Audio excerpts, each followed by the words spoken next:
The biggest thing from Active Healthy Me is about letting people know with disabilities that they actually can. And I think you have to empower yourself as an individual also to say, this is something that I need to do. You know, a lot of the time we're kind of going to and we're handing it. And when it's not on their radar, it's like asking somebody to give up smoking, perhaps, that, you know, they won't do it until they're ready. And it's similar here. It's that making sure that there's enough information out there for people to know, actually, do you know what? I should be doing it. I know where to get it now. Hello and welcome to another episode of the HSE Talking Health and Wellbeing podcast. My name is Noreen Turley, and today we're going to discuss how we can help build a more inclusive society where we can help to empower, encourage and support people with disabilities to be more active with whom they want, when they want and where they want. And to discuss this today with me, I am delighted to be joined by Brenda O'Donnell, who is the interim CEO for Active Disability Ireland, and also Lauren Waters, who currently fills the role of Health and Wellbeing Coordinator in Active Disability Ireland.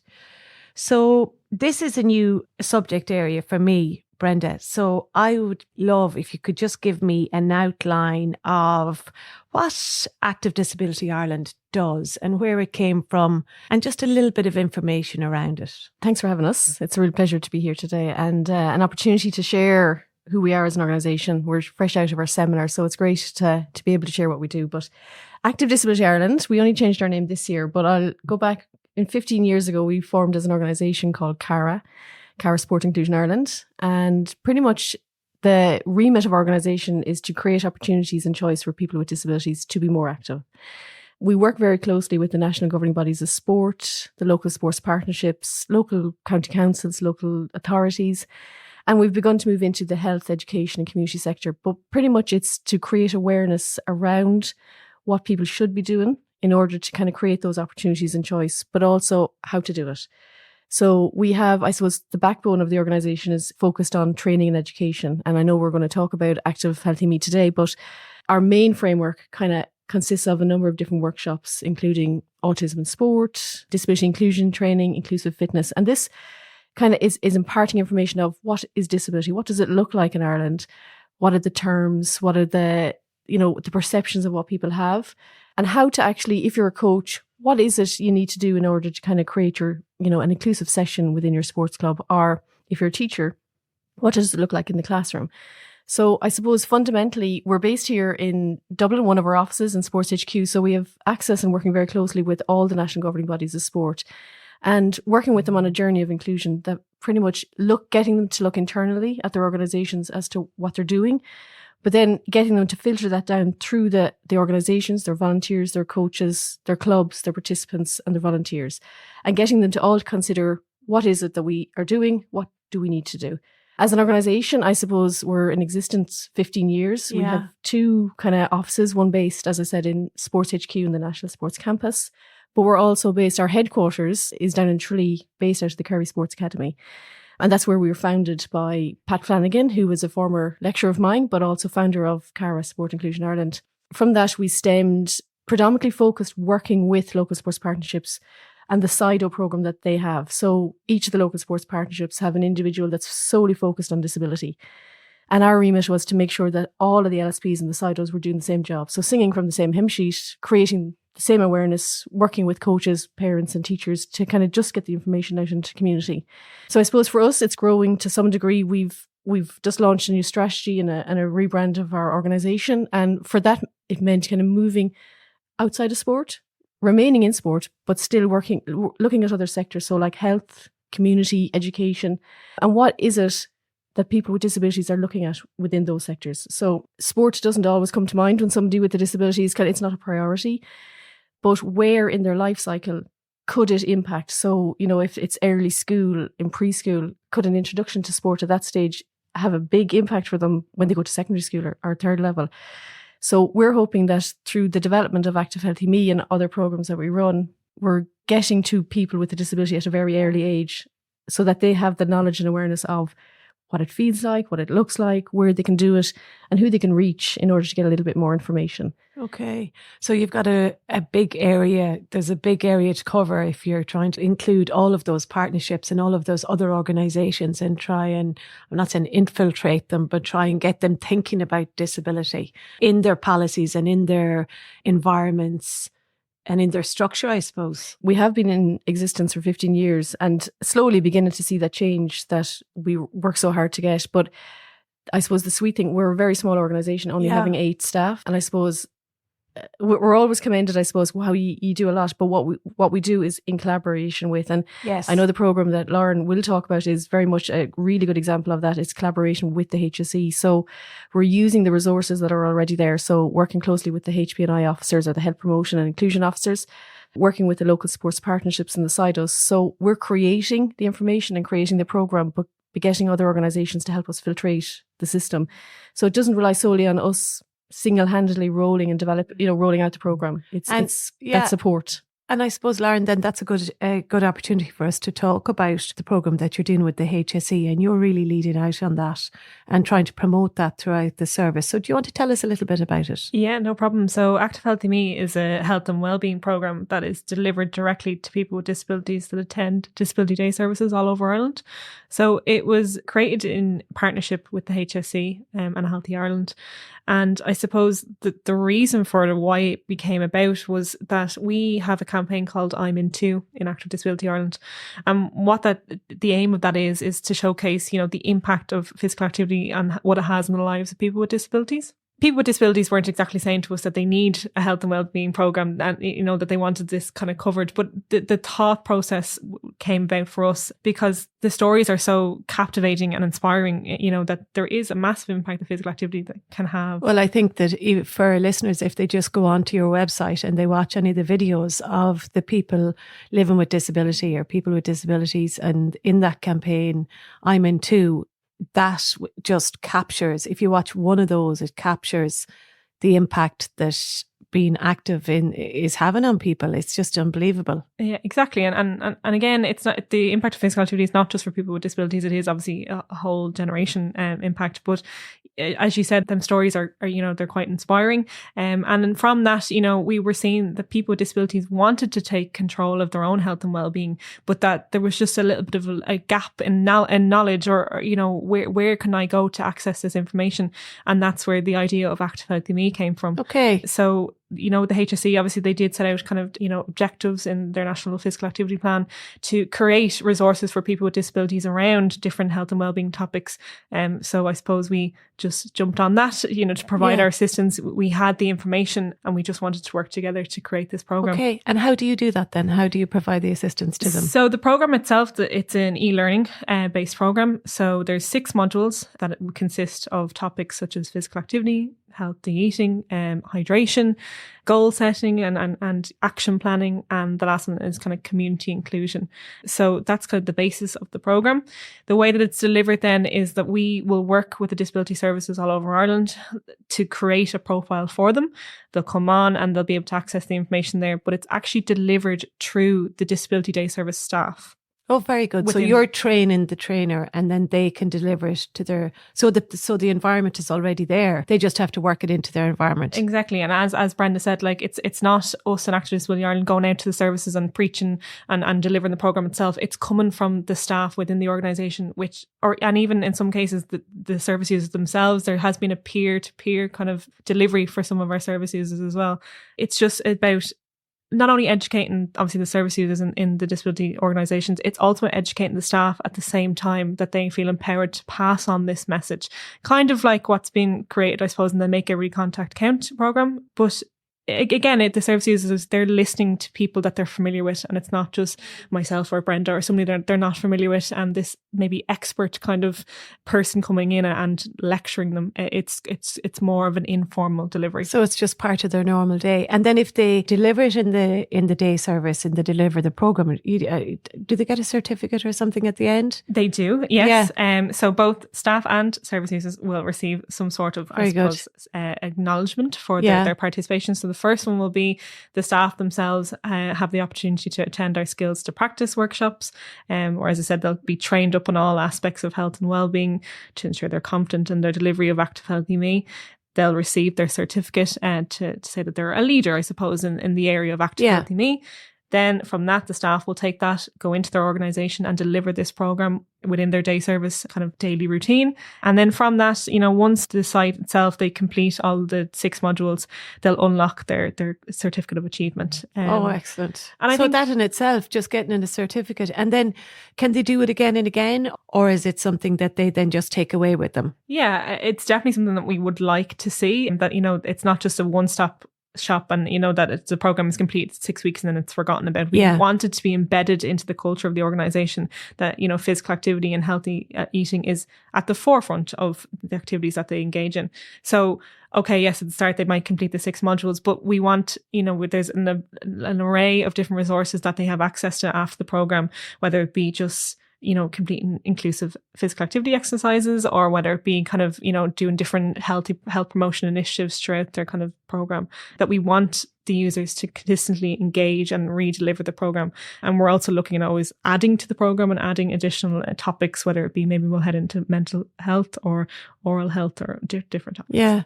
That's excellent. And I thought you had did you have a couple of examples of the impact that it had on people with disabilities? Yeah. After doing the program. Yeah. So we actually have a clip from a lady called Susan. So Susan is from the Cope Foundation down in Cork, and she would have been involved in our pilot program when we initially launched. And she just has, some simple feedback of how she found the program as a staff herself, and, the impact that she saw on her service user. People came away with plenty of knowledge. They can implement that knowledge into their daily routine.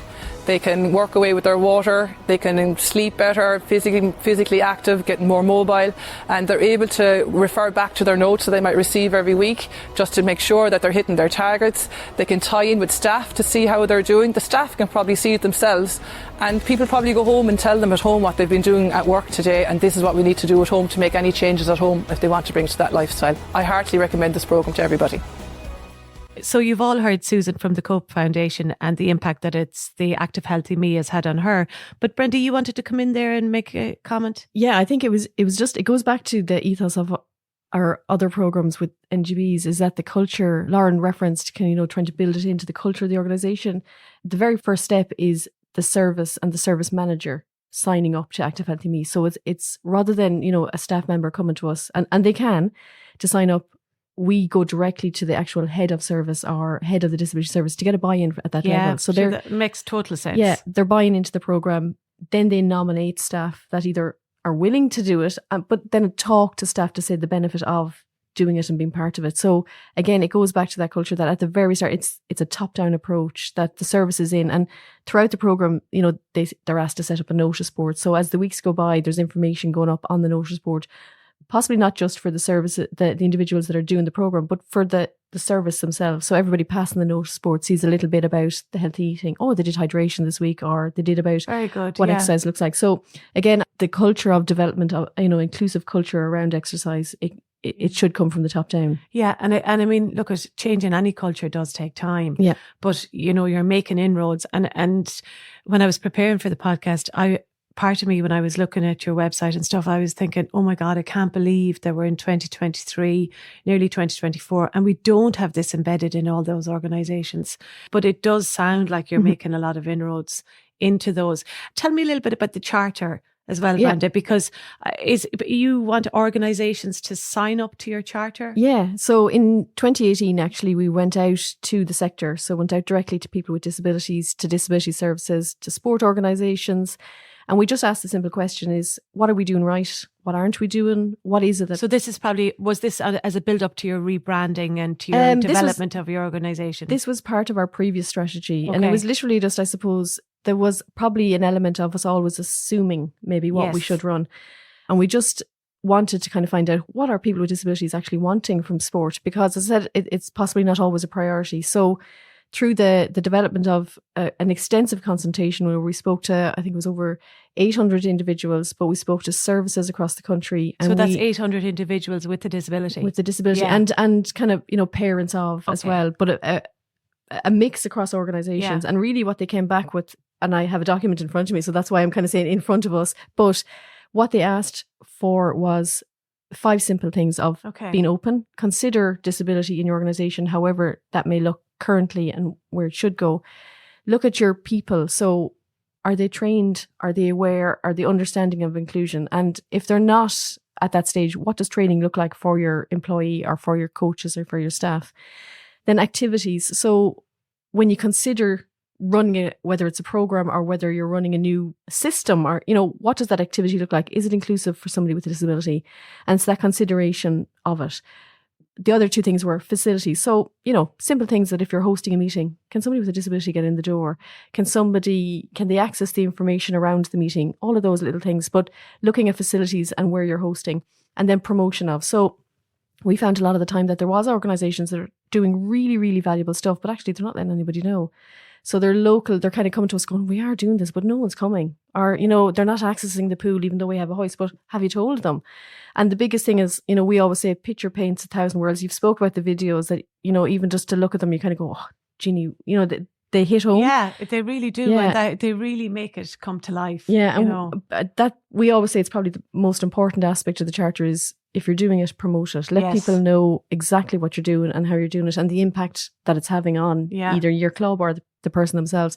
So the charter came about, as I said, in 2018, and we just celebrated its 5-year birthday last Wednesday at our seminar to have 2,000 signatures across sporting organizations within the corporate side, individuals and clubs. So basically what they're doing by signing it is committing to either the consideration that they're going to take it on or embed these 5 headings in their organization. Excellent. So we've developed a good number of kind of resources. One being, I suppose, last December, we just launched a club accessible toolkit. And this is basically telling the clubs, you've signed the charter, this is how you live it.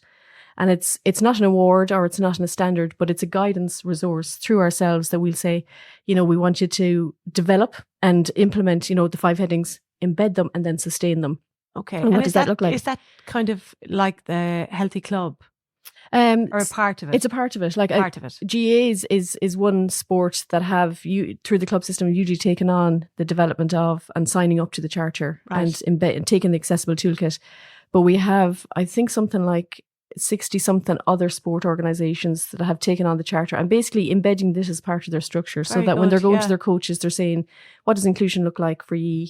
Do you have disabilities, first of all? Are you aware of them? What do you need? Is this as simple writing a policy or a statement of intent? Yes. But basically, it's a lot of organisations, and I'll name a few, just say GAA, Basketball Ireland, Gymnastics Ireland, they've all begun to embed this as part of their club mark systems. Okay. So if clubs are coming on board, they must sign the charter. So this is good because sometimes, like you said, people are doing it, but they just haven't signed the charter and they're not telling people about it. By signing the charter, people can recognise and the public can recognise, okay, that this is a disability. Would you say a disability friendly or an inclusive? Yeah, this is the other thing now. If we can talk about this, because you said to me that you're pan disability organisation. I have to be honest, I had to Google that because I really did not know what that meant. So it's the terminology that's used, and I'm very conscious of using the right terminology for this podcast. So just a few questions, but the pan disability for us is that I suppose we will work with all disabilities. Yes. So pan disability basically for us under our remit, we include physical, intellectual, sensory, autism and anything else that falls within the spectrum of any of those. Yeah. So we don't solely focus on just say visual impairments or physical. It's the awareness training and the education that we do encompasses the whole person. So you really are a person-centered organisation just by that's what you're really promoting, that the person who with the disability has to be at the centre of these surveys and questionnaires and exactly what they need rather than telling them what they need. And I think there's a really good quote from one of our service users. We might have a clip from it later, but Antoinette is pretty much, it's about that choice of not being told what to do. Have an opportunity, but being able to ask the question of what is it that you want to do. And I think that's the biggest thing that we found through our consultation is we need to ask the questions. We need to put the person with a disability to the fore. And I suppose this year, coming out of our new strategy, the consultation previous to this in 2022 focused predominantly all on asking people with disabilities what they wanted us as an organisation to achieve. And there or thereabouts. The name changed Yeah. as a result of that consultation, that people actually didn't realise who we were when we spoke to them, and what is Cara. And for us, Cara was ingrained in who we are. We still call ourselves Caras, but fundamentally it meant nothing. It had Sport Inclusion Ireland, and it didn't hit home that, well, that's for disability. I think the name, it's like Active Disability Ireland. And in a way, it kind of makes you think, well, oh, so people with a disability can be active. Yeah. And it's nearly like, not a contradiction, but it's. I just thought it really struck me when I read Active Disability Ireland. It really made me think. Yeah, I think it was described at the conference as the Ron Seal of names, in that it does exactly what it says in the tin. Exactly. So when we did that, and I suppose for us, people with disability came up with the name. They said, just call yourselves this. Include the word disability in your title. You know, it's not a bad thing. Now, can I ask you about that then? Do you call somebody with a disability a person with disability or a disabled person?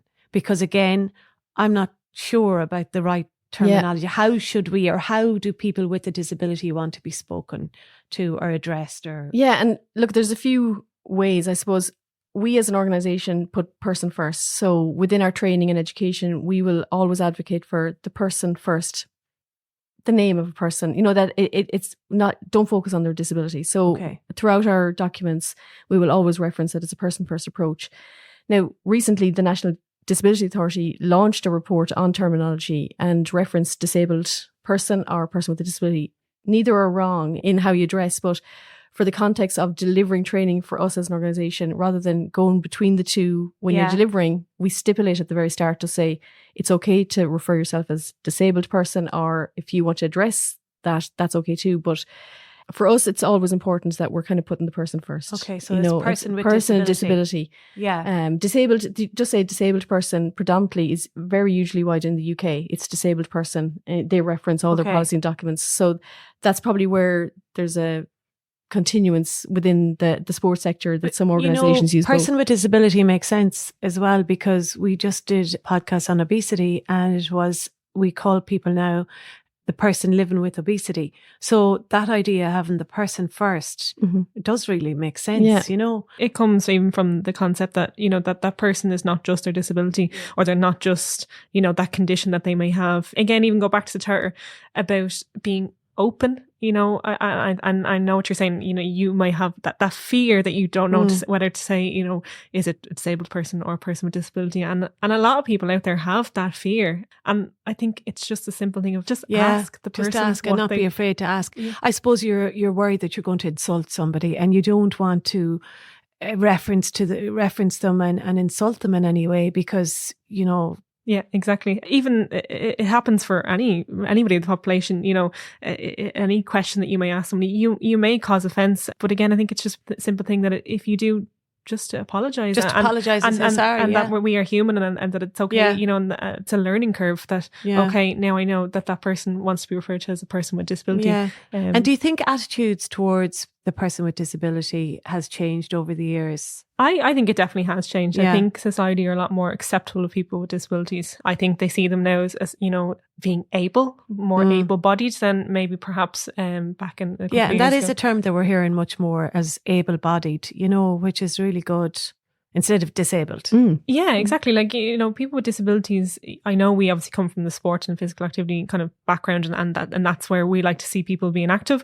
But, you know, there's people with disabilities now, they're working, you know, they're well able to live a full life. Just because they're disabled doesn't mean, you know, they're boxed in to do certain things. And Lauren, one of the things, just going back to the active healthy me, you said that if somebody with a disability, when they started doing the program, you had a couple of really good examples of how it made them feel and how they were not used to doing any activity. Yeah. So it was not the norm. Yeah. So obviously the cohort of people that the program are being delivered to are mainly individuals with intellectual and maybe sometimes a physical disability. But I suppose the simple thing that hit most home to me was that, you know, when we started the program and we were asking the service users, you know, why maybe have you not engaged in physical activity, or what are your perceptions of physical activity? A lot of them were saying, oh, well, you know, when I start to go for a walk, or I start to run on the treadmill, you know, my heart is actually beating really, really fast, and I I don't like that feeling, or I don't understand that feeling. Yeah. And it was just that powerful thing that we actually grasped, that they just had never been taught the, the effects of exercise on your And body. it's okay to feel and like that. it's okay to feel like that. Yeah. So it scared them. Yes, exactly. I suppose it's that lack of knowledge, that, that lack of understanding that, okay, what is actually happening to my body? And again, that's not just for people with intellectual disabilities or just disabilities in general. There is people of the general population that, if they don't come from a sporting background or a physical activity background, they don't understand that, exercise and physical activity is imperative for their health. And it's just about passing on that knowledge and empowering that person to make them healthy decisions. So it's like I think you said earlier, Brenda, it's like the activity, the healthy diet.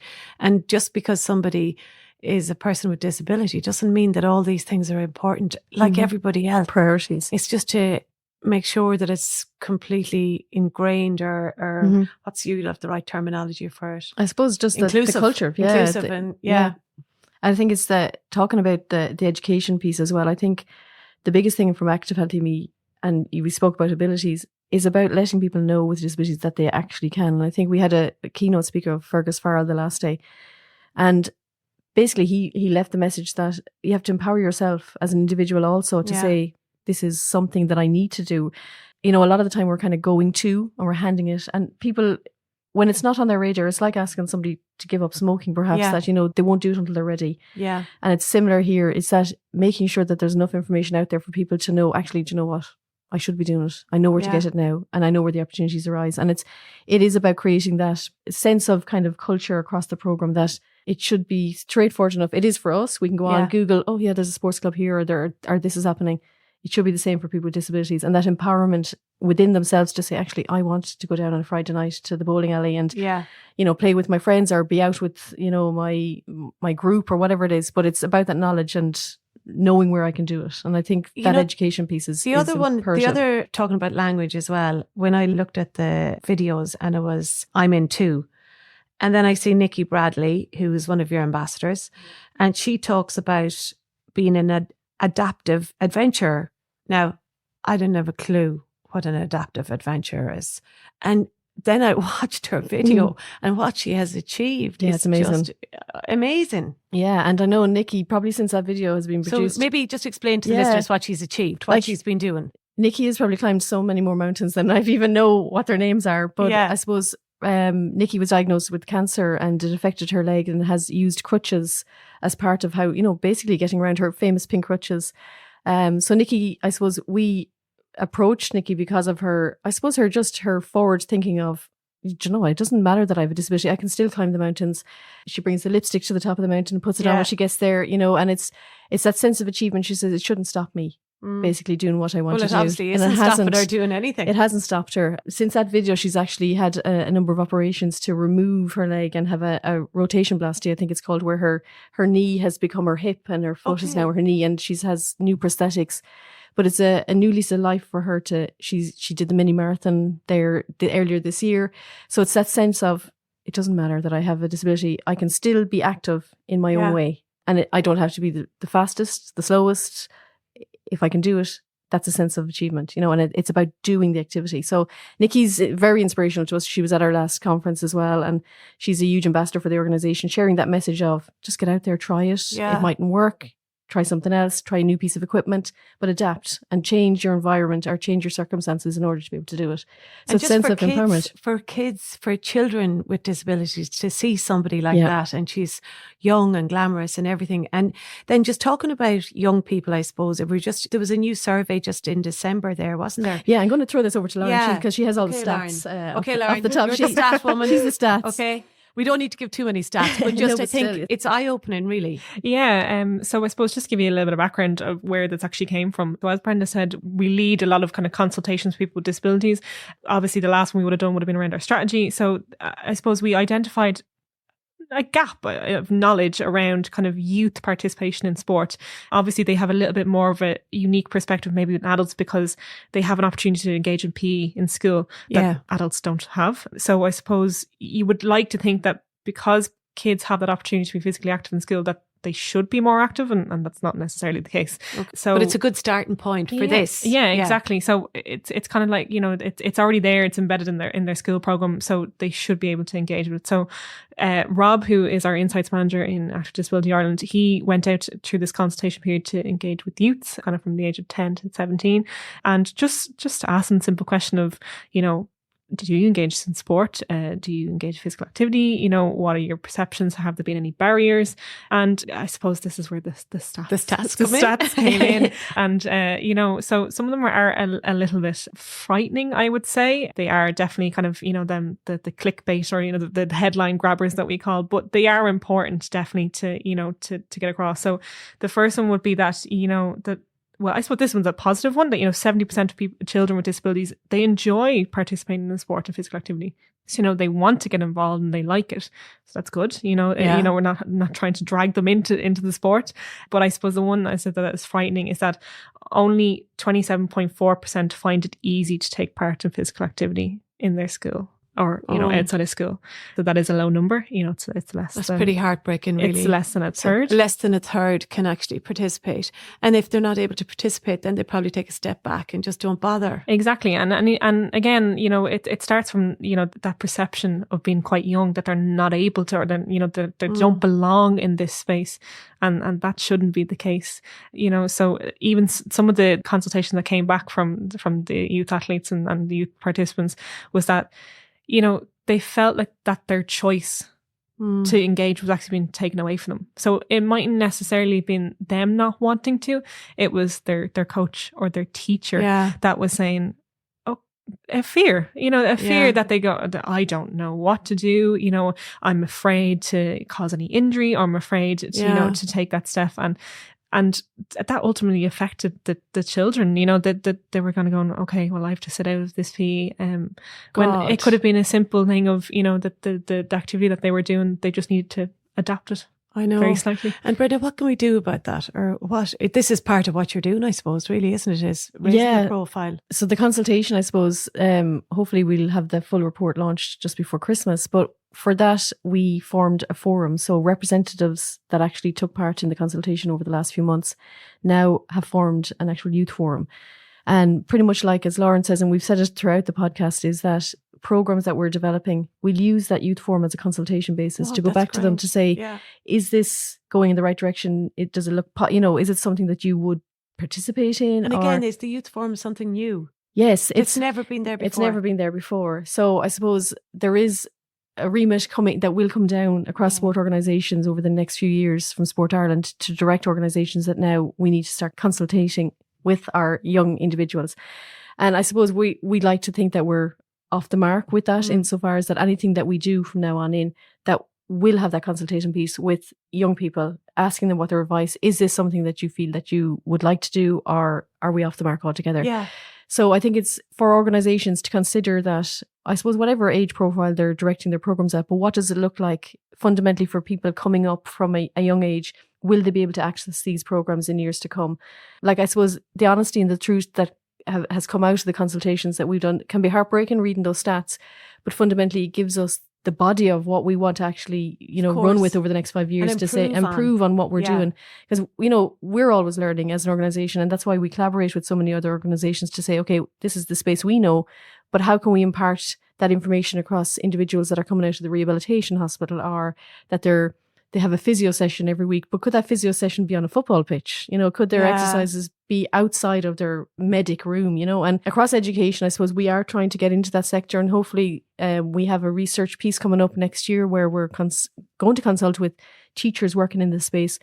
What does it look like for them? Is it a fear? Basically all those questions to ascertain what does the sector need in order to be able to kind of infiltrate young people into the system that have disabilities that are actually, it's going to be part and parcel of them doing physical activity. So, and hopefully then it would increase that number of, did you say 29%? It'd get them up so that more people with disability can get involved in sports at school or at the PE and start it off early. Yeah, exactly. Because what we're actually seeing even at the minute is, so the Sport Ireland have a monitor called the Irish Sport Monitor. And the data from 2022 would have been just released there kind of mid-year.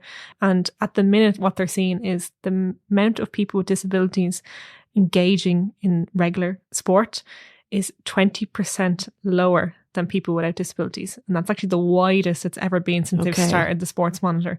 So that is adults at adult level at the minute. So what you would like to see is that if you're getting the youths involved and encouraging them to be more active, that like that when they get into adult level, that disability gap, as we call it, will be very, very reduced. And then they won't have that fear of their heart racing. They'll know what it's like. They'll know what it feels like. It'll be hopefully part of their daily routine or weekly routine or whatever. I mean, I think that it's done an awful lot in 2023. So what does 2024 look like for you? I know that every year you have your Active Disability Service Awards, and that's a big campaign. And I'm In Too is your other big campaign. But you have set yourselves very high goals. We do. I suppose we have a really good strategy that I suppose it's on everybody's desk. We use it as a Bible and a resource. And I suppose our seminar just gone as well. The theme of our seminar was the first theme of our strategy as well. And next year it will follow through. So our 5 seminars for the next 5 years will be focused solely on. Did we mention the theme of your seminar this year? The theme was creating opportunities and choice, but the hashtag was small changes for big impact. So basically, we were really just to try to impart people leaving the seminar to say what one small change for you within, whether it's yourself or your organisation, what one small change do you feel would make a big impact for somebody else? Yeah. And our closing speaker, Paddy O'Callaghan, he left that message with the audience saying, think of the one change that will have a big impact for me. You know, what will that look like? And I think created that sense of bringing it back to the person, the responsibility to say, I can do something. If I can do one small thing and it'll have an impact for somebody. Well, that was what we wanted to kind of impart with people, that it doesn't, okay, there's investment that's needed sometimes in relation to building and facilities and promotion. But, you know, a simple change of your font on a promotional document or putting an image on a flyer that goes out for summer camps during the high season, it tells somebody straight away that they have that, oh God, my child can be included in that. So it's the consideration of what small thing, how do I reference somebody? You know, so there was loads of insights that pretty much we had a Slido going all day that people were putting up the one small change that they were going to do. And we're going to issue those again next week, just before Christmas, to show all of those changes that people have committed to making now as a result of being at the conference. So we're hoping that, I suppose, next year, increasing our profile and visibility is our theme for next year's conference. We're going to take a few weeks off before starting organising again. But across the strategy in general, I think it's the growth of that embodiment with people with disabilities, of getting them to actually tell us what they want to do, but also increasing the growth across Active Healthy Me programme for us is that eventually by the end of the 5 years, we want all 1,200 services across Ireland to be actively engaged at some part of the programme, but be accessing the platform, accessing the programme, and then helping us develop resources that they feel is necessary within the sector as well. We see growth within the education as well, that we want to get into that through the consultation next year, that we hope that we'll have some body that say, actually, we need to do this with teachers. There's a training element that's requested, or, you know, resources that are needed for the sector. So it's working across all the sectors to see what is it that they're looking for, and where along the life cycle of somebody with a disability can we kind of get in there to impart that information that, you know, you can be active. It doesn't matter about your disability. It's about what you're able to do. Yeah. And, you know, I know that the HSE team is working with the University of Limerick to update the National Physical Activity Guidelines. And this will specifically include people with disabilities. So it is about getting it into policies and making it part, and making people see it written down that this is what they have to do, you know. And Lauren, if there was somebody listening at home now or wants to get involved, you've got so many different areas that people can get involved. I guess people can approach you individually. They can sign up to the charter. They can do the training. So where do they get all this information? I think the best option to go to would be our website. We do pride ourselves on our website, and it's quite accessible and it's easy to follow, which is activedisabilityireland.ie. All of the information about our programs, how to sign the charter, is all there for you to follow and to get access to. And then I'm Into videos are also there too. Yeah, and it's very user friendly. You've got all the accessibility tabs for anybody with a disability really will be able to use that. Yeah, we're continuing the growth and success of that website as well. It is accessible at the moment, but we're working with the IA Labs, who are an organisation that pretty much work on the development and making sure websites across the country are fully EU compliant with legislation around accessibility. And we've a really good relationship with them in that they've, audited our website and told us exactly what it is that we need to do as an organisation to make sure that it's accessible to everybody. And we've done a lot, but we still have a little bit more to do. But it's about taking those first steps and making the small changes that for somebody with a vision impairment or a hearing impairment or whatever it is, that they can access the information that they need in order to get out there. Thank you very much for joining us today. And as always, we ask that please share this episode with a colleague or friend that you think would benefit from it. I know that Active Disability Ireland have the person with disability at the centre of everything that they do. So I think it's important that we play this clip that Brenda mentioned earlier from Antoinette. And in it, Antoinette explains the impact that being active has had on her life. Thank you for listening. I've never let barriers block me from doing sports. Never. I take my sports seriously. If I want to get to where I am, I work hard. And it won't be a barrier. Sometimes in life, we or people with disabilities don't get to choose what they want because of what disability they have. But I would say to a person with a disability is try your best. You don't have to be perfect. No one is perfect.